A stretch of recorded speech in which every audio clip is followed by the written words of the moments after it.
These random checks will perhaps become even more common in the future. The law just got tougher on persons who drive with no seatbelts, those who speak on phone as they drive, those who drive faulty vehicles, and any road user who has no thought to ensuring there is safety on the road. The on-spot fines, it is an alternative to taking motorists who have committed minor offences to court. Many taxis and other vehicles in Uganda do not have functioning seatbelts. Dr. Kasima says no taxi is allowed to work without complying with the regulation. Ministry of Works and Transport, in particular Transport Licensing Board, inspects these vehicles and they give them PSV licenses. If they are giving them PSV licenses without ensuring that they have whatever they must have, seat belts, functioning seats, because that is not our work, it is their work, to ensure that the taxis that are licensed to carry passengers are suitable to carry passengers. According to the new penalties, this is how much damage you are doing to your pocket every time you break the rules in a vehicle.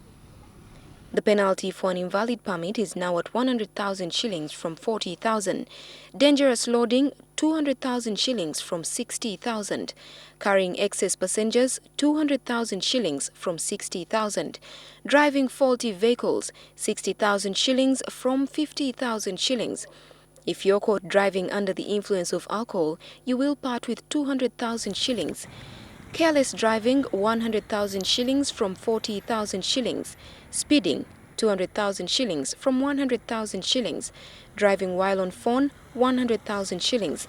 Driving without a seatbelt, 80,000 shillings. A passenger in your vehicle without a seatbelt, 20,000 shillings. Failure to pay the penalty within 28 days attracts a surcharge of 50% of the prescribed amount of the penalty. You don't need to be on a highway to put on a seatbelt, even when you are stationary, like in a jam, and somebody bangs you from behind. You may hit the windscreen, you may hit the steering, you may get injury or death. These new penalties also extend to motorcycles. If a rider is found with more than one passenger at a time, he will be required to part with 100,000 shillings and 40,000 shillings for riding a motorcycle with no permit. Abantu asukka muomu ekyo batukwata sikinako mutawaana kubanga nange obulamu mbwagala. Compliance with traffic rules in Uganda has never been easy compared to other fast-developing and developed countries. I was in Texas. I asked the police there, in a county which is bigger than Uganda, they only get 35 people dead in a year. On a bad day, we can get 35 people dead in Uganda in a day. So we are copying those developing economies whose people comply with traffic regulations. Putting on a seatbelt is a culture. Early this year, a World Health Organization report listed Uganda as one of the countries with the highest rate of road accidents. Road accidents cost the government 800 billion shillings annually. Josephine Karunji Musisi, NTV.